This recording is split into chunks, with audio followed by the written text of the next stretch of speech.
It is my greatest pleasure to hand it over to none other than our esteemed Todd Greenwood.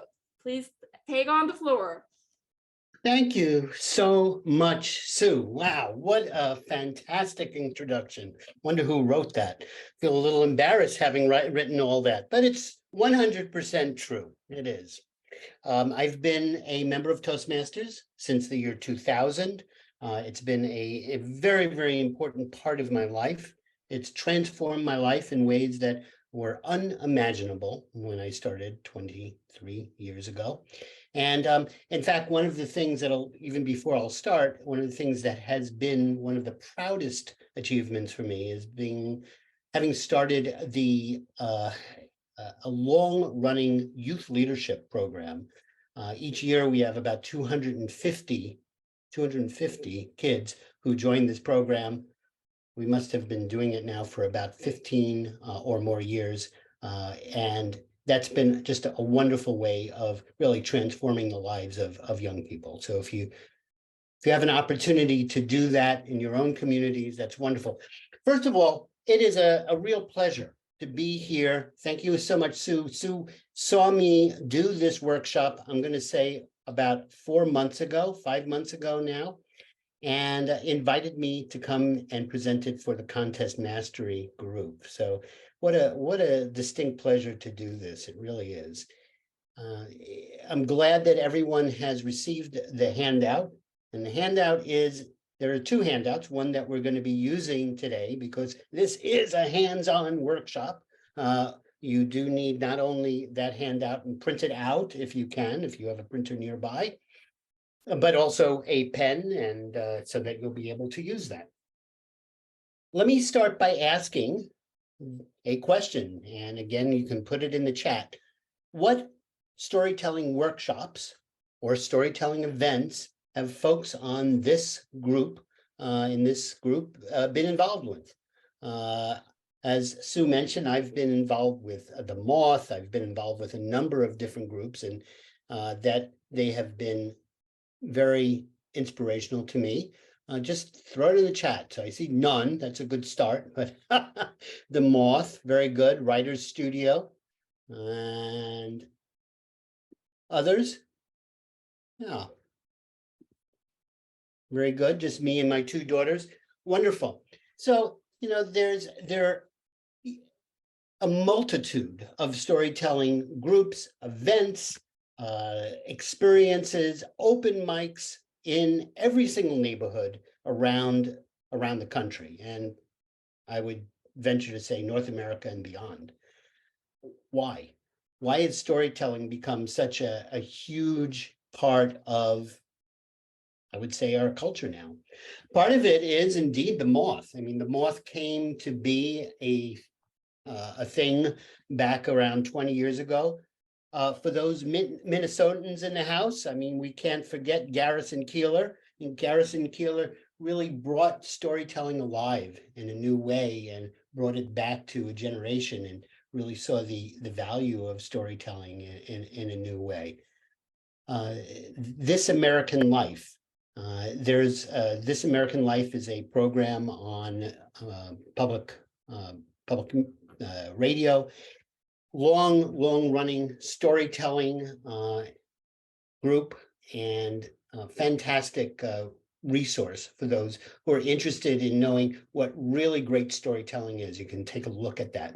In fact, in the other handout that will be given out after the workshop today, I have a number of these resources listed, and I'm sure it is by no means completely inclusive. There are other ones as well.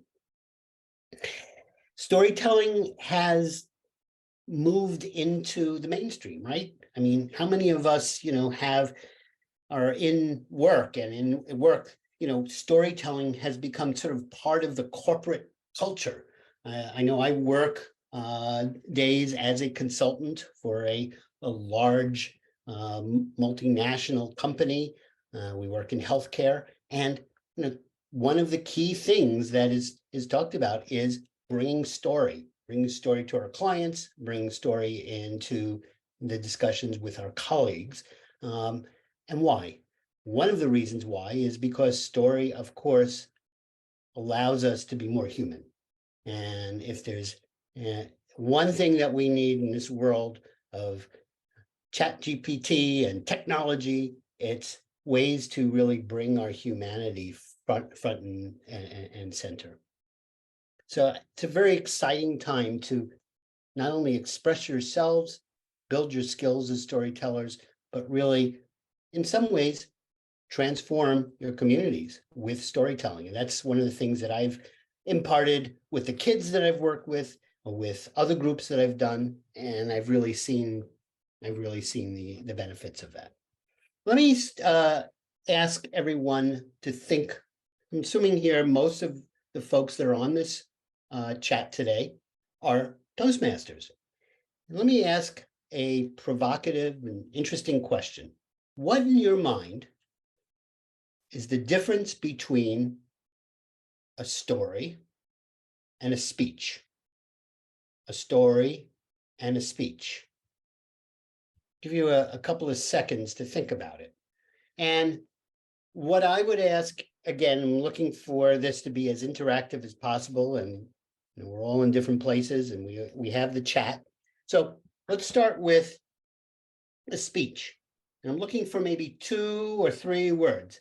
A speech is, speeches are, and speeches are ... Let's go ahead, throw it in the chat, and I'll read some of these. Okay. Speeches are a call to action, informative, persuasive, structured. Speech is a project. Speeches are well prepared. Okay. Speeches are informative. Okay, good. Speeches have a point. Speeches are the oral delivery of information. Relates to personal or world experience. Okay. Speeches evoke emotion. Okay, now let's go to the other way. That's great. Thank you so much for that participation. Let's take a look at what is story. And there was at least one person's story relates to personal or real world experience. What else? Stories are organic. That's great. What else? Story has characters, takes the audience on a journey. That's great. Stories have emotions, relatable, unique, have conflict, they flow. Stories have a central challenge to overcome. These are wonderful. Boy. Okay, I think I'm done here. Sue, I'll just turn off. I'll leave now because you guys got it. Absolutely right. This is perfect. This is wonderful. And they can influence 100%.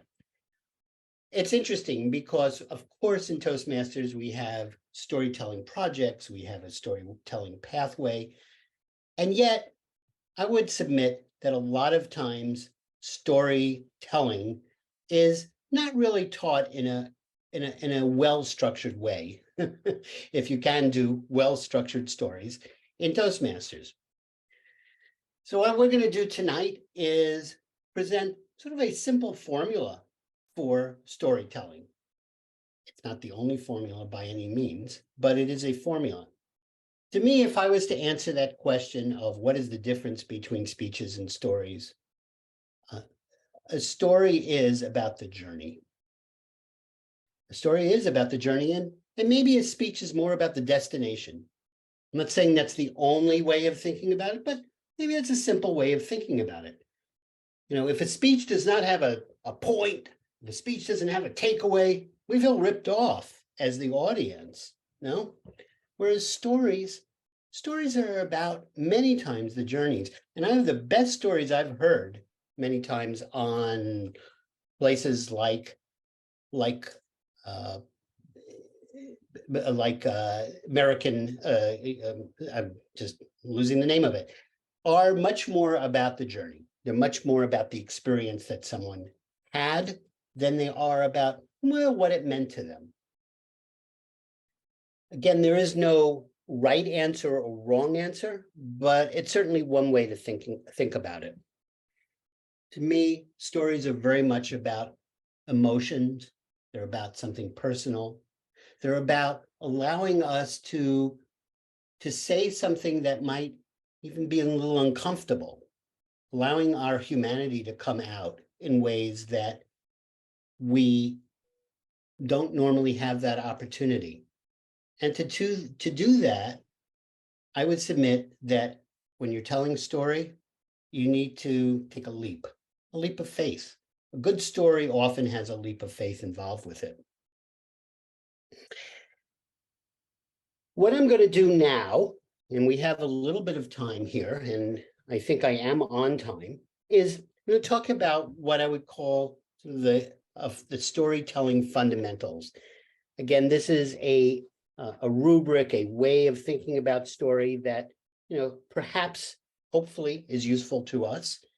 And like a good consultant in my day job, I do have a PowerPoint here. And let me see if I can share it.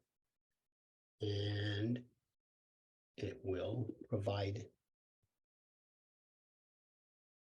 And I'm assuming, give me a thumbs up. I'm assuming that folks will see this. Yay, thank you.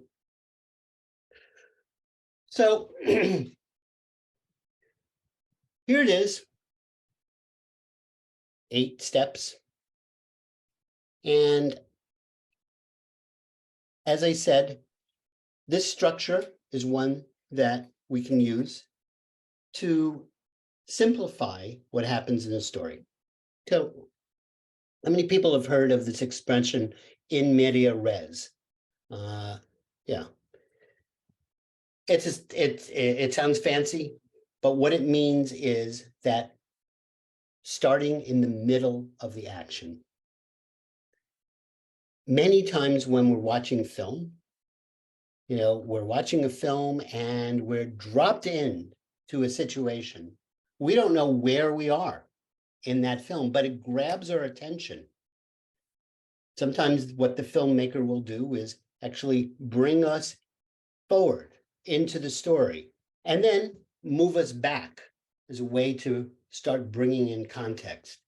I think that's actually an excellent way of perhaps experimenting with story, starting with something that grabs your attention. Now, for those of you who have given 100 speeches, you're saying to yourself, well, of course you want to start with something that grabs your attention. We always do that in Toastmasters. We always start with speeches that grab our attention. Good questions grab our attention, absolutely. But what I'm talking about is bringing us into the moment, bringing us into the place, into the time, and grabbing our attention. And then, number 2, building the context. Where am I? Who's there? Why was I there? Why was that person there? And by the way, the great majority of stories, oftentimes the character is oneself, because if there's one person that we know in this world, it's oneself. Oneself in relationship to others. And those others are people who oftentimes are important, or oneself making a connection with others. These are the typical ways that we do that stories happen. So in number 2, in context, we want to give people, our audience, a way to connect with what it is we're talking about, a reason to, why should I care? Number 3, as we heard today, the conflict, right? And this is so interesting. When we say conflict, we're not talking about, a dangerous situation, someone with a knife at my throat, someone who, a situation in which I was in physical danger. Oftentimes, conflict is smaller, it's more subtle. Oftentimes, it is a conflict that is, and you'll see this for those of you who have written fiction, that you're really dealing with something that is kind of the external reality that we're living with versus the internal reality that we're living with. And that is oftentimes, where conflict comes from. It's, what is it that I wanted internally? What is it that how was I acting externally? And that is also, a very important source of conflict. I'll just back up for a moment and say that many times when it comes to story, people will think to themselves, I don't have any good stories. I don't have any good stories. Or they'll think to themselves, you know what? That winning speech, that person, boy, that was a great story. They had cancer. They were dealing with life-threatening circumstances. I'm not dealing with a life-threatening circumstance. How could I possibly tell a story as powerful as that? I would submit that really great stories don't need to involve conflicts that are quote unquote life-threatening. Our conflicts and our meaningful conflicts, if we're able to express them, can be much more personal, much less dramatic in a way, but deeper as we start to explore them. Number 4, chronicle order, sequence. This is obvious. We want to, every good story has a journey. A journey has a path. We start here and we continue down that journey. And as we go down that journey, we feel like we're traveling somewhere. Where are we traveling? How are things proceeding? Well, hopefully things are proceeding to a sense that we're getting somewhere. The action is rising. I'm taking this completely from the thousands of books and structures that are out there around, storytelling in fiction, storytelling in movies, rising action and sequence, so important, right? And then where are we getting to? We're getting to a climax. Now, the important thing about climax is it's that we got to a place and a decision was made. And we want to know what that decision was. And oftentimes that decision was something that in the moment, it seemed small, but it was an important decision in that you took a leap of faith. You dove off the diving board. Maybe it was a little diving board, maybe it was a high diving board, but there was a dive involved. And that is that is what I mean by the climax. That decision, that leap that was taken. And we want to feel that and we want to see that. And finally, the resolution. What happened after you dove off the board? Hopefully you didn't belly flop, or maybe you did belly flop. And then a little bit of reflection. What did this mean? So this is the structure of story, very simple. I am going to now proceed to stop sharing for a sec. What I'm going to proceed to do is to try in 3 to 4 minutes tell a story. And what I would like you to do is, as I tell it, and I haven't told this story now for, again, since the last time I did the workshop, but as I tell it, keep in mind what you're hearing and where do you think we are in this sequence of 8.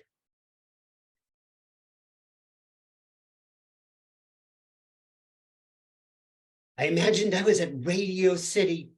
I was singing to 5,000 adoring fans. They were yelling, they were screaming, start spreading the news. I'm leaving today. I got a brand new start of it. Truth was, I was on a Mitsubishi microbus traveling through these curvy roads in Guatemala. It had turned dark. It seemed like the middle of the night, but it probably was about 8 o'clock at night. And on this bus, there was a group of 10 people, mostly guys, from Costa Rica. Why was I there? No. We had all taken the same day trip to this beautiful lake in Guatemala, and now we were coming back. Here's the thing.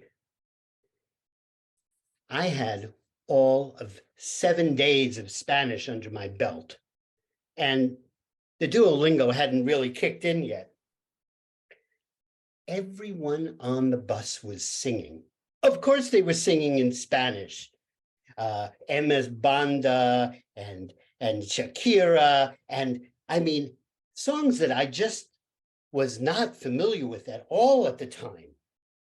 Love songs, rock songs, pop songs. I didn't even know that there were so many songs in Spanish. I was feeling like a fish out of water.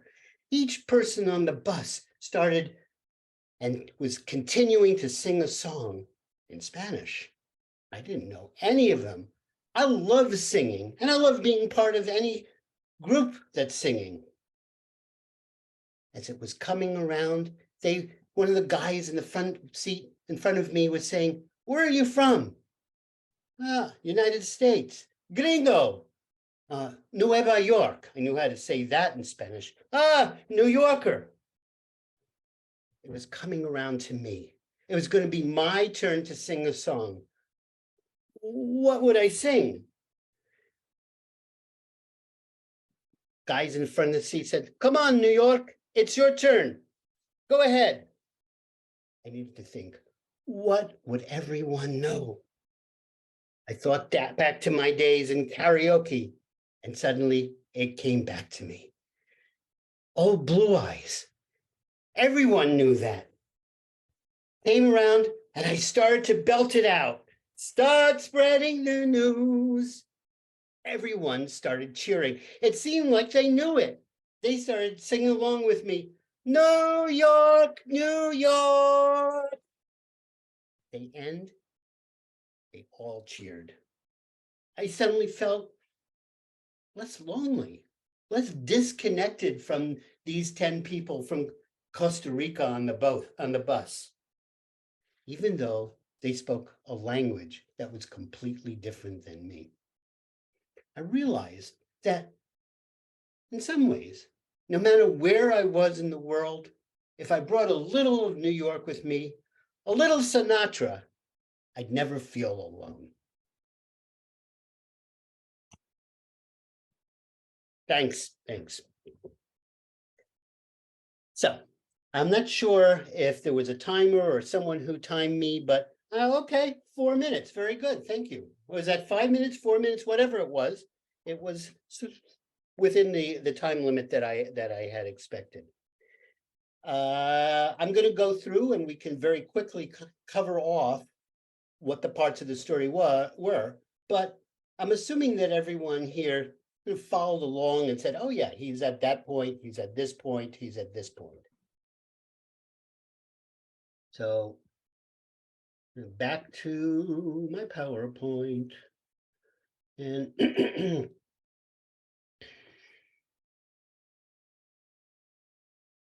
one of us. So in media res, suddenly I was in the middle of my adoring fans, start spreading the news. I was in Radio City. Then I gave you the context. Where was I? I was actually on the Mitsubishi minibus, the potholed roads of Guatemala. People from Costa Rica, 3 hours in the dark. I think I said 3 hours, but that's what it was. 3 hours in the dark. In the conflict. Everyone was singing. I had 7 days of Spanish. I was feeling like a fish out of water. And then the chronological order. There was a sing-along, and the sing-along was proceeding on the bus. And you felt like as soon as I said that, it's going to be his turn soon. Hey, New York, it's your turn. What was I going to sing? What would people know? And then I took the leap. I started to belt it out. And at the end, the resolution, they all cheered. I felt less lonely. And the reflection is, no matter what, a little bit of New York, a little bit of Sinatra.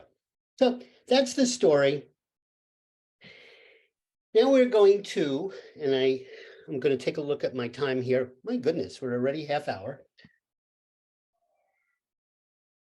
This is the time for you. This is the time for everyone to actually do the work. And what I'd like you to do is, if you have the story sheet ready and print it out, that would be great.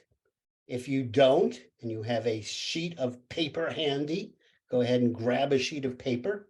And you want to be, number one, defining your moment of conflict, the where, the when, the who.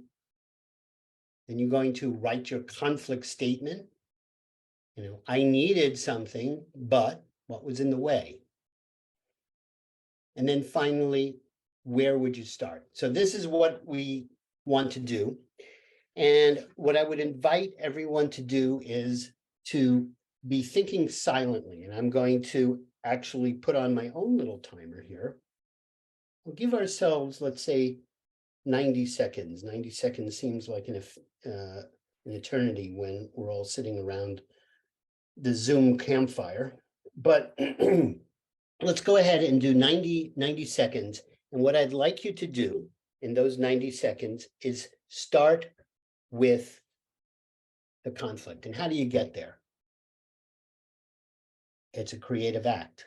Closing your eyes, thinking about something that happened. Again, it doesn't have to be life-shattering. It could be a moment. And from that, we build around it. We build around it. I wrote the Guatemala story. I thought about that moment of needing to sing, and then I built around it. Okay.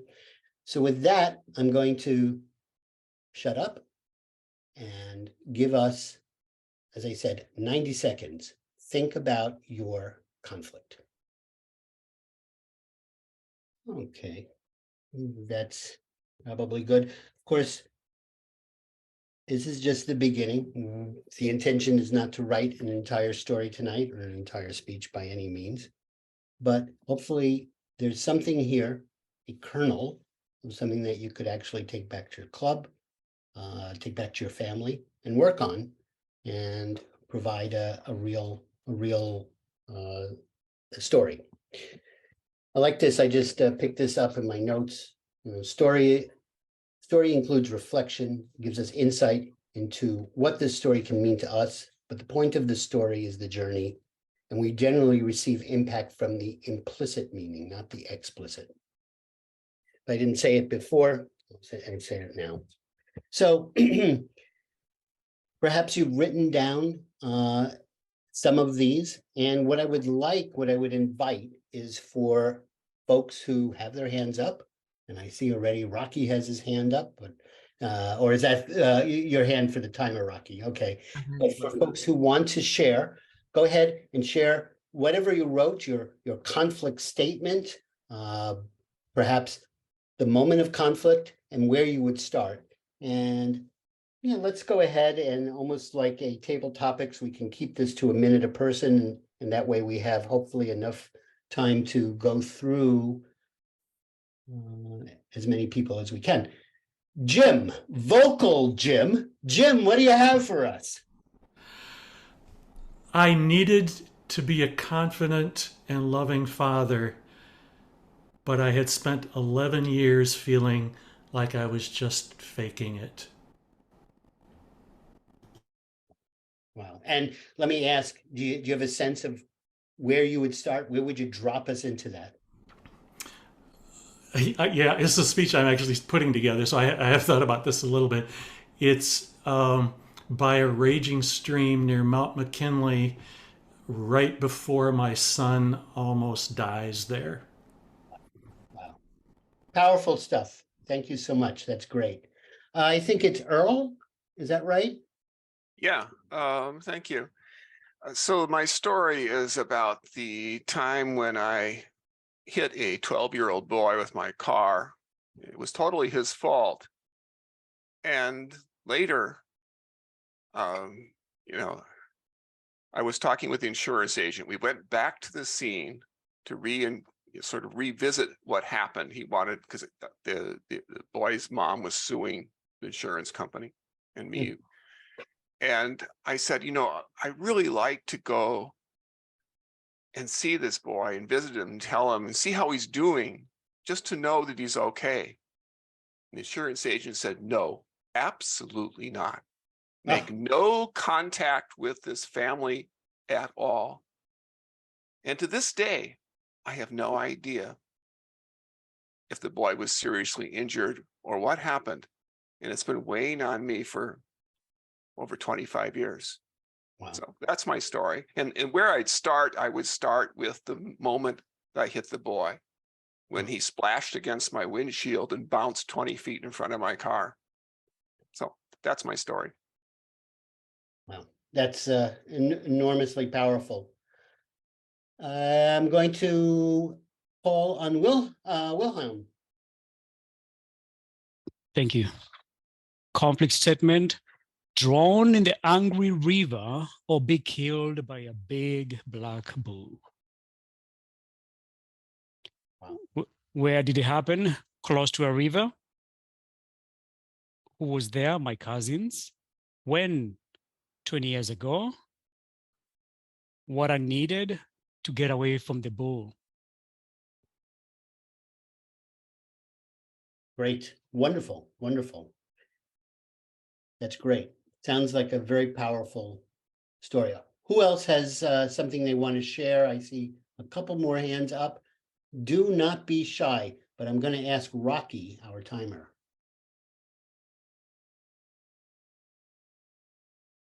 Rocky, you're on mute, my friend. Thank you so much. I'm not off mute. I will read mine off. Where did it happen? It started at home. It ended up at a college class. When was it? About 20 years ago. Who was there at the end of it? All my classmates.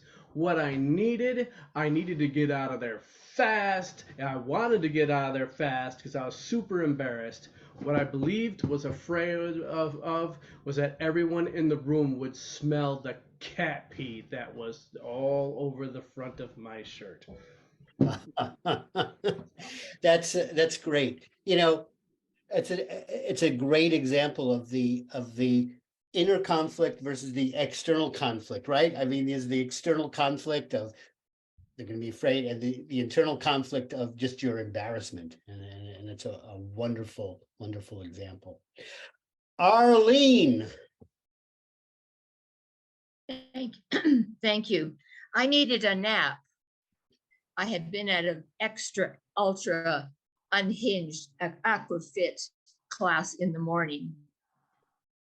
Yet there was a phone call.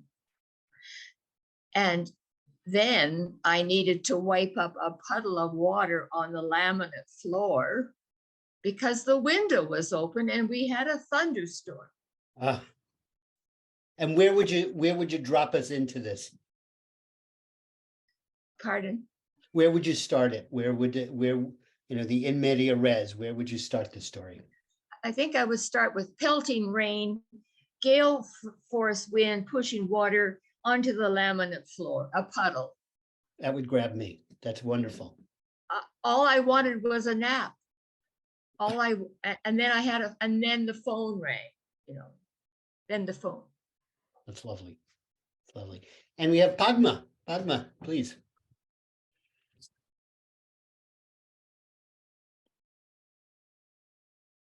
Okay. My conflict statement. I needed exposure, a ton of it, but not a position that will be constantly in the forefront.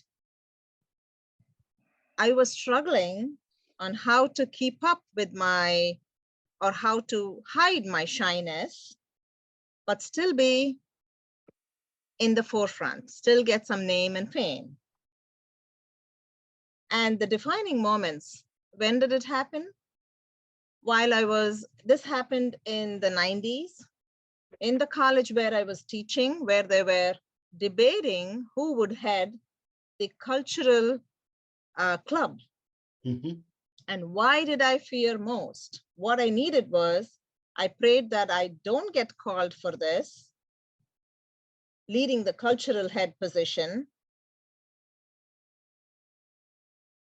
And what I was afraid was that my lack of skills in any art-related field will be exposed in front of my colleagues, and worst, in front of my students. And where I would start, I felt the ground under my feet was breaking, and I was sinking into a hole when my name was announced as the head of the cultural club. It is very relatable. That is a fantastically relatable story. That is wonderful, Padma. It would be Thank you. honored to hear you actually do it. And Vicky.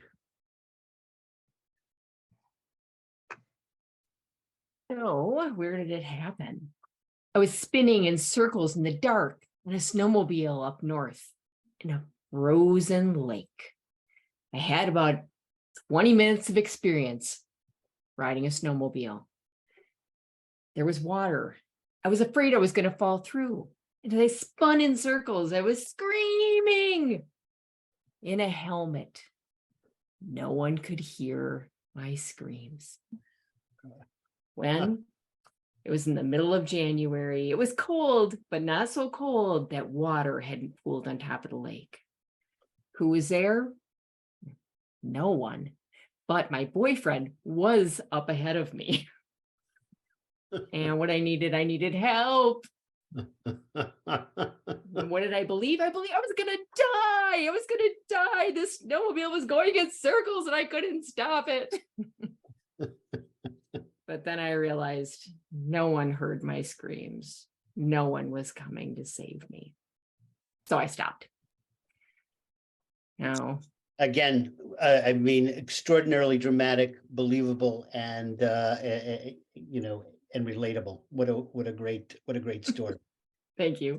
That's the kind of story, by the way, that if you did that at the Moth or you did that in a public setting, it would be an award winner. That sounds wonderful.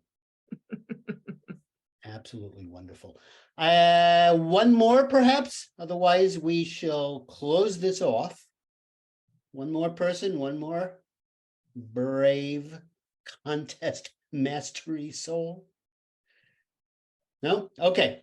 Well, I want to, I do see. Yes, go ahead. Waving there, and I don't have your name in front. Oh, maybe Allie. Okay. Time frame was about 5 weeks ago. I was sitting on my bed, marking down notes on who had the best diabolical laugh so I could cast my vote on my phone in what was essentially the World Olympics of laughing. And how did I find myself there? What did I need? Well, I'd spent the past few months before that going around the world judging speech contests, and I was having judging withdrawal. And so I needed to find a new hobby.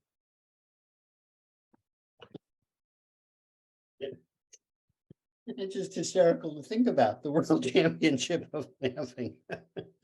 That's great. That's an hysterical, funny story. And I did see Mary. Mary, you're the last. Mary, go ahead.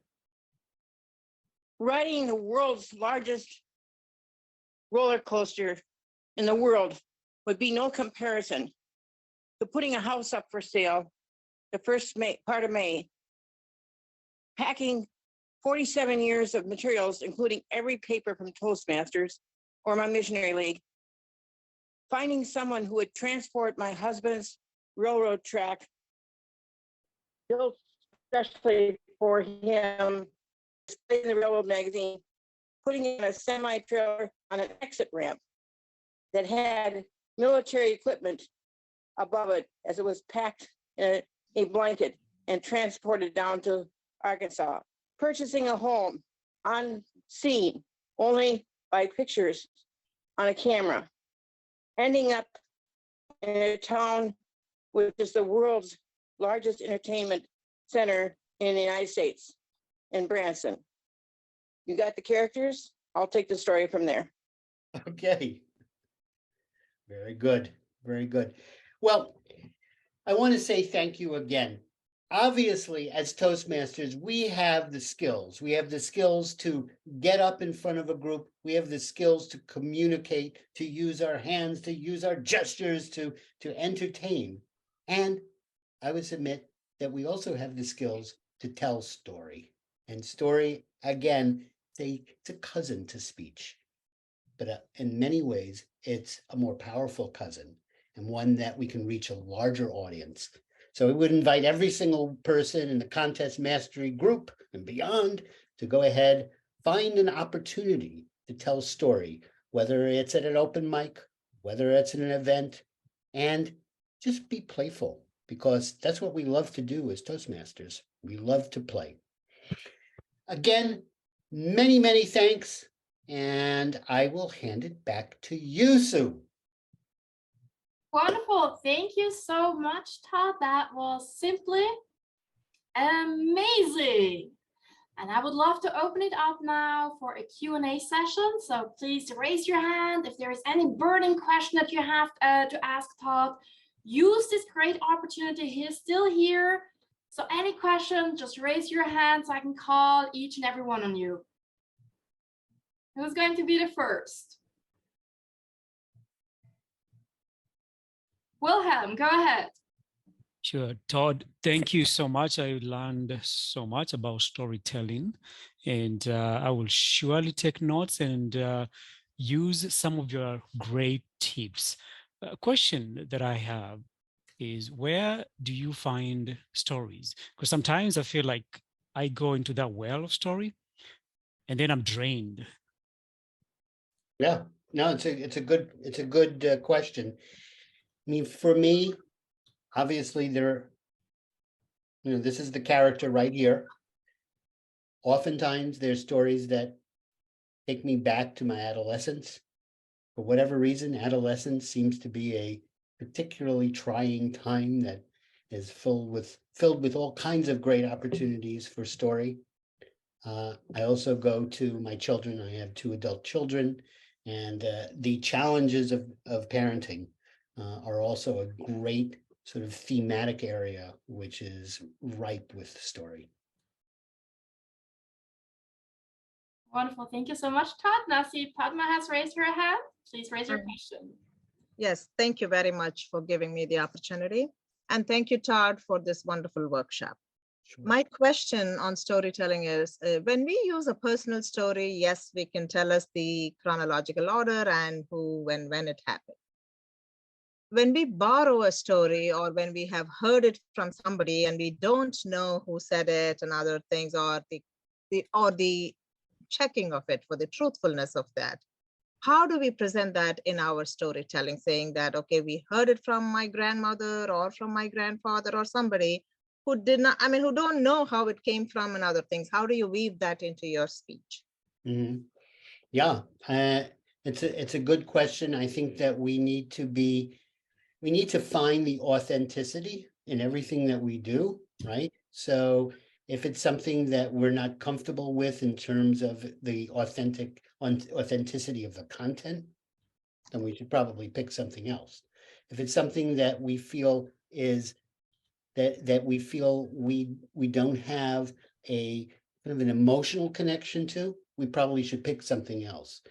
So I think that that's the most important thing, even if we don't know all of the details, even if we're not 100% sure of, the veracity of every detail.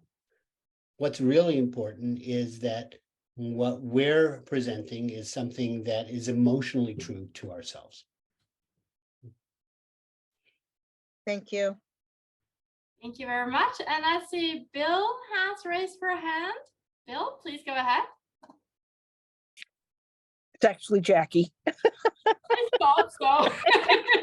I didn't realize it said Bill. I'm sorry.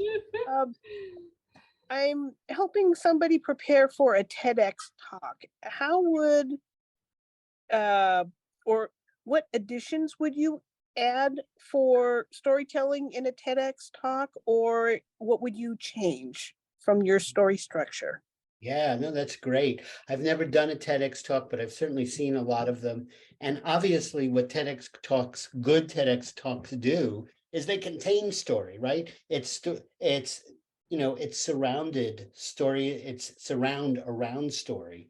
So if there's something that I would do, it can be the same structure, and perhaps, again, the point of the TEDx talk, that it is, and we do have projects like this in Toastmasters, right, where have 5 to 7 minutes, and we're in 5 to 7 minutes asked to tell a small little snippet of a story and surround it with the content of our speech. And if we just blow that up and ask the question, well, can we tell a 5 or a 7 minute story, right? And tell me, how long are these TEDx talks? They're what, in total, 12, 15 minutes?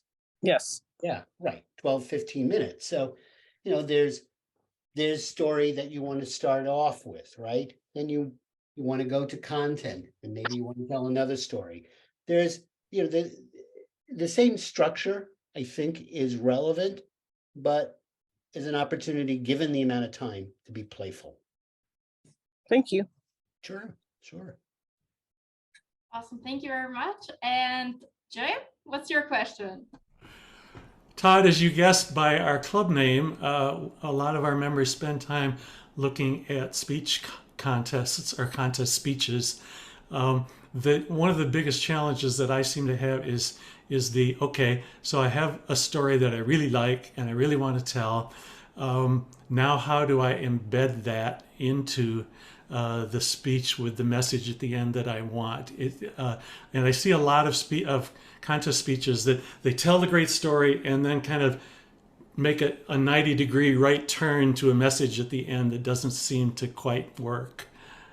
So any tips there? Yeah, no, it's a really important observation, right? And again, it's where we started with, is what's the difference between story and speech? And obviously they're cousins of each other. And obviously good speeches have embedded in them really powerful stories. But your point is spot on, which is that if it isn't cohesive, if the speech and the topic of the speech isn't cohesive, then we're left empty. I'm not the first person to have said this, that what we remember is the story, though. So the question then becomes, how do we really allow the story to serve, in its most powerful form, which is really that thing that allows us to really hammer home that message. Good speeches, and I'm assuming this is a PhD class in good speeches. Good speeches are ones in which, those stories are woven through in a way that there is, in a way, no, it isn't obvious where one begins and the other ends. And, if I was able to do that perfectly, I'd probably be the winner of, or at least a good contestant in the next contest of world speaking. But in all seriousness, I mean, good speeches include stories in a way that are well woven in. Maybe one more question, and then I'm going to run off. Take this opportunity. Any burning questions? Well, I just want to say again, thank you. I'd love to come and join this group on a regular evening and get to know you all. And for those of you who are in New Jersey, please come visit me at the Princeton Club. It's had been the flagship club of District 38 in central New Jersey. At one point, we had 100 members. I think we're now down to about 60 or 70. It's a very active social club, a lot of fun to be there. And of course, being back to in-person meetings after our little 2.5-year hiatus is just such a wonderful thing. So I encourage you all to also be in person with your fellow Toastmasters. Sue, again, muchas gracias. Thank you so much for inviting me. And to everyone, have a really good evening.